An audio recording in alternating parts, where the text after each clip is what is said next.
you're still not fluent in English or whatever language you're learning because of what you believe language learning is. So there's something called the be, do, have principle. Basically, it's this pyramid, right? At the top is what you have in life. And the concept is what you have in life, well, that's influenced by what you do, but then what you do is influenced by who you are. And so the idea is, look, if you're looking to change what you have in life, it doesn't necessarily start by focusing on changing what you do, but rather changing who you are, because that will impact what you do and that will eventually impact what you have. You get the point. We can take that general concept, make a couple slight adjustments, and copy and paste it to language learning. At the top, we have your language learning results. Well, that's influenced by your language learning methods. Most people get that. But then what actually influences your language learning methods? That will be your language learning beliefs. Meaning, in your opinion, in its simplest form, to learn a language, what does that even mean? Because at the end of the day, the language learning methods that you consistently go to, the ones that you are naturally most drawn towards, will always align with what you believe language learning is. And so if you've been doing this for a while now, and you're still not fluent by your own standards, or maybe you just simply want to improve your language learning results, I'd argue that starts with getting clear on what you believe language learning is and challenging those beliefs rather than obsessing over different language learning methods. Once you get clear on your language learning beliefs, you'll get clarity about your language learning methods. So you remember early 2021, right? Lockdown times. So that was when I decided, yeah, it's time to learn Spanish. So I pulled out the calendar, we're in February. I'm like, all right, cool. I want to be fluent by my birthday, which is November. So I'm like, 9 months. 9 months is what I have to reach fluency. And I gave myself the reward that if I did, I'd go back to Spain. Because I'd always wanted to go back to Spain after the school trip we had to Barcelona in 2016. Absolutely fantastical trip, by the way. Anyways, so today I say that learning a language is very much like going on this really long walk, whereby walking is just spending time in contact with the language. Back then, I didn't really realize that. All I knew was that, look, I have this destination in mind, which is fluency.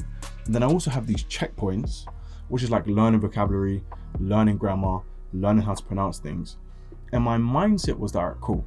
These checkpoints, number one, they're going to guide me to fluency. But then number two, they act as like a qualifier.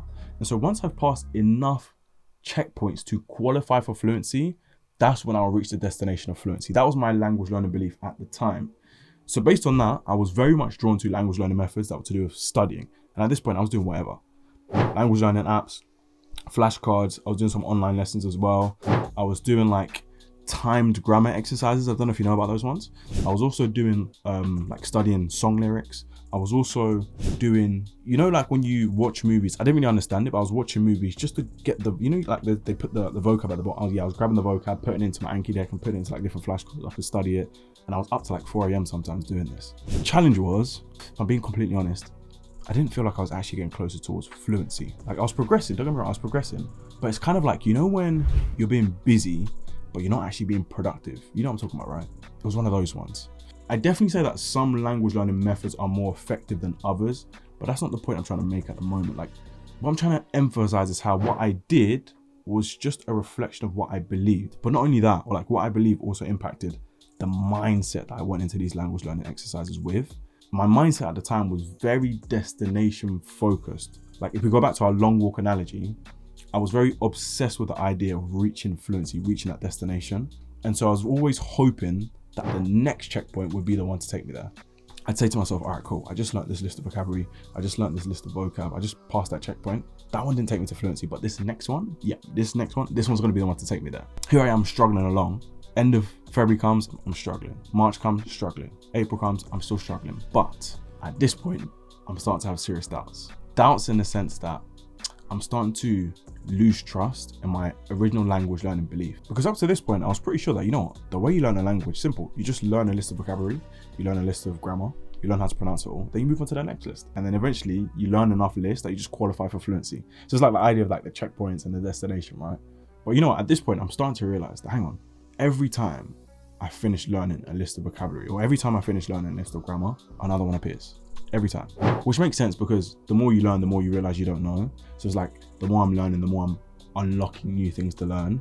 But the challenge is these things that I've supposedly learned, I'm not actually able to identify them or use them in real-time conversations. And I didn't know this at the time, but that's because there's a difference between conscious knowledge and subconscious knowledge. I spoke about that in the last video. But overall, my point is like what was happening was technically I'm improving my conscious knowledge, or we can put it this way, I was becoming more aware of things to learn in Spanish, But when it comes to reaching fluency, I wasn't actually making notable progress. And for me, this was the start of the end, but in a good way.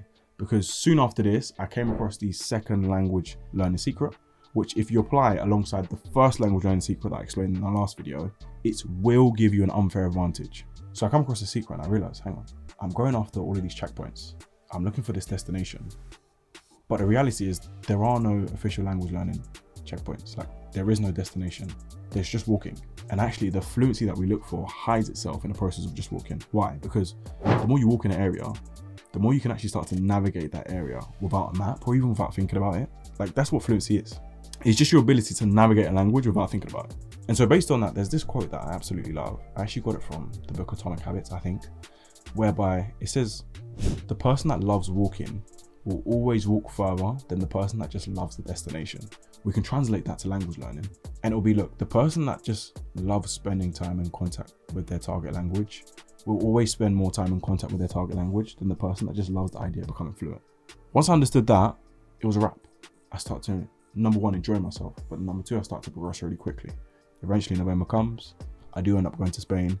These were the results. Consejo que lo hagas, que lo hagas. Si yo fuera tú, lo haría 100%, porque, bueno, no solamente porque vas a poder hablar con personas diferentes, vas a poder entender idiomas diferentes, que es fantástico, por cierto. Definitely wasn't perfect in that. Definitely made some mistakes. I'm still making mistakes in Spanish today, still learning. But the point is, all of that kind of changed because I allowed myself to stop believing what I initially believed language learning was, and I allowed myself to form new beliefs. Now that did then lead me to make and change my methods, which, by the way, if you want like a full breakdown of like the different methods that I've used and like the different methods that there are and like how I feel which ones are more effective than others, let me know. But the main thing today is like, all right, cool. How does someone actually go about changing their language learning beliefs? There's 6 steps. Number 1 is to find someone that has the results that you're looking for. Right, number 2, do exactly what they say for a long enough period to get a practical understanding of the theory that they preach. Number 3, identify the things that work for you and identify the things that don't work for you. Number 4, disregard the stuff that doesn't work for you, or just hold it to the side for a second. We'll come back to it. You can make adjustments to it once you get more information. Number 5 is to repeat that process for other people that also have the results that you're looking for. And number 6 is to bring together all of the findings, including the things that didn't work for you, and create a simplified definition of what language learning is. Now, if you're thinking, you know, it actually kind of sounds long, like I don't know if I can be asked to do that. Don't worry, it's all right. You know how there's always that guy in school that actually did the homework so then everyone else could just copy the answers? Today, I'm going to be that guy, all right? So here's my definition. To learn a language is to build a strong personal relationship with the language as if it were a person. Every single person, knowingly or unknowingly, regardless of the methods that they've used, every single person that's actually become fluent in a language has done this, period.